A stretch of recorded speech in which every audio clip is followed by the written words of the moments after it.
Welcome to Monday Afternoons with Vish. Prime time with Vish. I'm Grant Cohn. That's Vish Kumaran.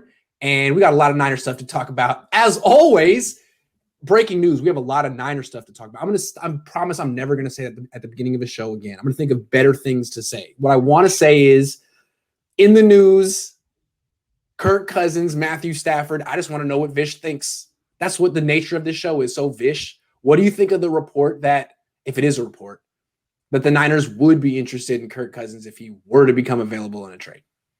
Okay, so this has kind of been shut down, right? Like Ian Rappaport went on Pat McAfee's show and said, I don't think so. And then Javi Vega posted on Twitter, and it's a good interview with Matt Mayoko and Sage Rosenfels, and they talk about Kirk Cousins, and Sage Rosenfels basically kind of dismisses the idea that he thinks that Kyle would no longer be obsessed. Just so people know, Sage Rosenfeld says, it's my opinion that I don't think it's the best fit anymore. Yeah. And that's basically what Rappaport said as well. Not that he heard it, just it doesn't sound, and that often means that they heard it, but they didn't phrase it that way. That's all I'm saying. And the report is some guy with like 6,000 followers. So it's all very flimsy.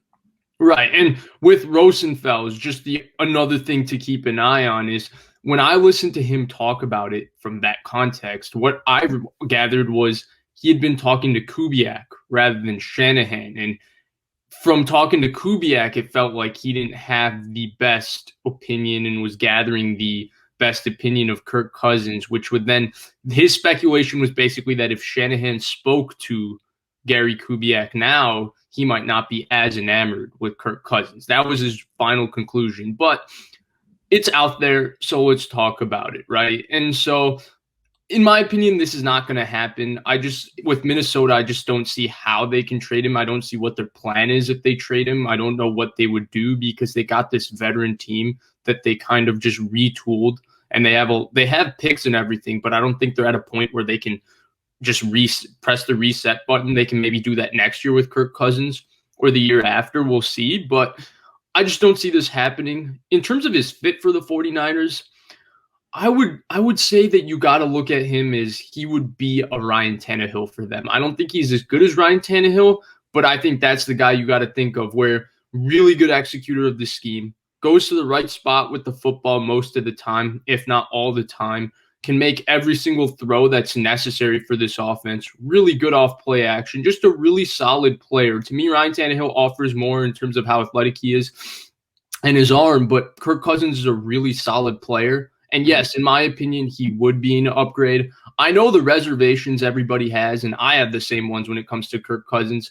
You never want to see a franchise level quarterback, especially a guy like Cousins, who's been a top 15 type quarterback the past 5 years, get ripped by teammates for absolutely no reason. You know, there was this Stephon Diggs. Adam Thielen ripped him after a Bears game last year, and he publicly apologized. Kind of a weird thing to do. And then just a couple weeks ago, Everson Griffin took 2 gratuitous shots at him like that. Kirk Cousins wasn't in the conversation. He wasn't playing. It was during Wild Card Weekend, and he just decided to string off 3 tweets about how Zimmer doesn't like Kirk Cousins. He doesn't like Kirk Cousins. Nobody likes Kirk Cousins, and just went at him that way. So for those reasons, also, there's more. His personality is big, but there's also the fact that, and it's the same thing with Stafford.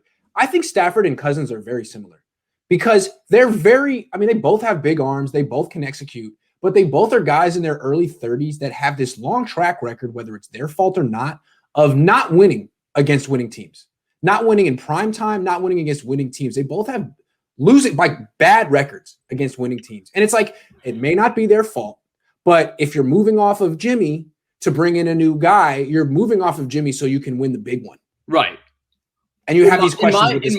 In my opinion, those are things people sell to fans. I don't believe that because I think you have to look at each individual game. You can't generalize a sample size. You know, you got to look at different games. Like I've seen Monday Night Football games where you can look back and say, well, Kirk Cousins really did nothing wrong here. And You're right. Hold on. But before you just write it off, Kirk Cousins is 8-36 against winning teams, and Matthew Stafford is 10-66. I mean, that's a bigger sample size than Jimmy Garoppolo's entire career. So there's something there. I'm not putting it all on them. Obviously, Stafford's played for a terrible franchise, but these are questions you would have if you were to bring these guys in. Like, Sure. Is there something there? Sure. I see. I don't like big that. sample size. In my opinion, I'll just speak from my 10 to own 66. personal standpoint. I don't really like taking that into account. I don't really like that because, like, you take a guy like Jimmy Garoppolo, he had a 2-0 playoff record prior to the Super Bowl, completing 16 passes and throwing 26 passes.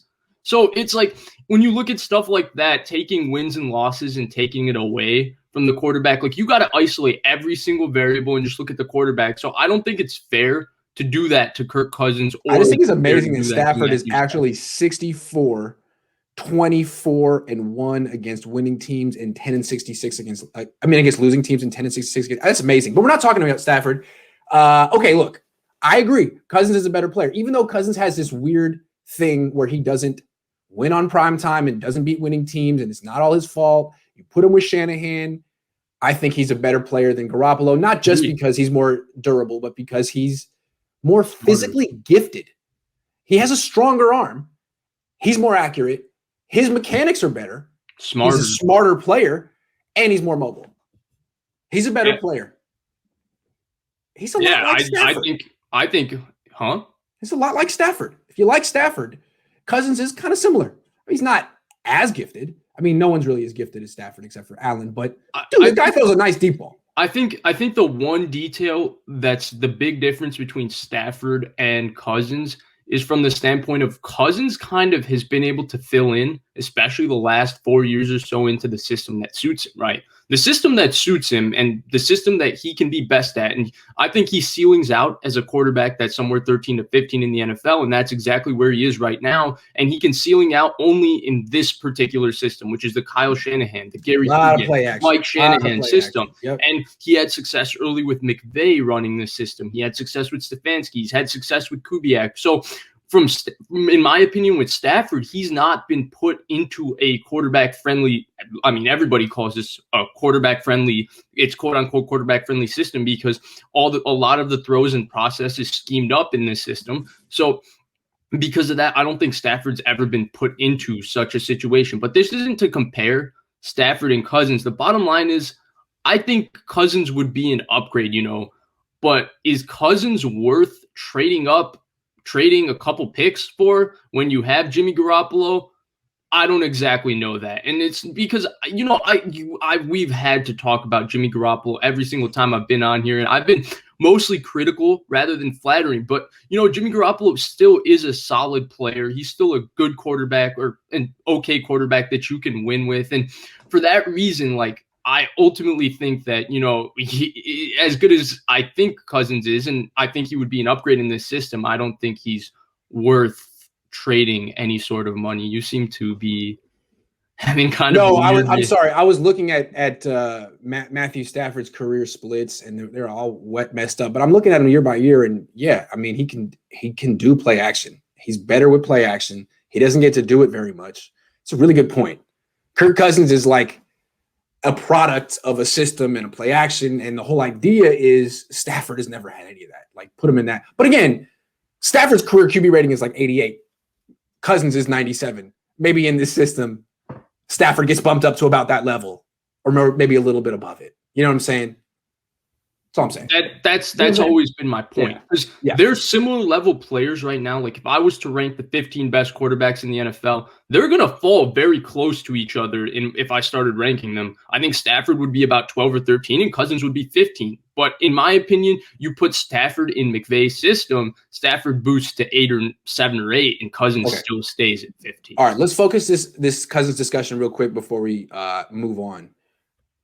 Do you think that there's a regardless of what Rosenfels and Rappaport said, do you think there's a possibility here? Do you think this is something the Niners should pursue? And what's the price?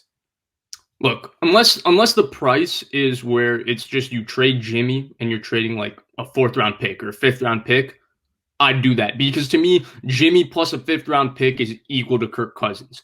Or Jimmy straight up for Kirk Cousins. I would do that. I'm good with that. But if it's trading anything beyond that, absolutely not. I don't see why it's worth it. And, I just don't see with Kirk Cousins the enamoration where you to me, Matthew Stafford, from a physical standpoint, you see a ceiling that you can never hit with Jimmy. To me, Kirk Cousins is kind of maxed out his capability, and that capability is being better than Jimmy Garoppolo, but not by enough for me to say, hey, let's just trade the farm and go get him because Jimmy's the problem. So let's just trade Jimmy in a second and go get Kirk. Absolutely not.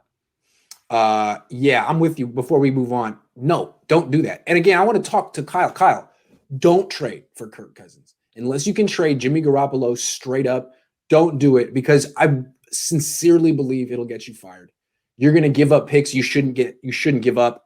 Your fan base is not going to be excited. They're going to be mad. And if Jimmy Garoppolo has any success and Kirk Cousins continues to be Kirk Cousins, you're going to be in trouble. Don't do it. Resist the urge. Put the Kirk Cousins down. Is that fair, Vish? Yeah, I agree. That? Don't do it, dude. I know you want to. Don't do it, Kyle. Not you. Dude is Kyle. Kyle is dude. I talked to Kyle. Kyle's my I got it. He's my dog.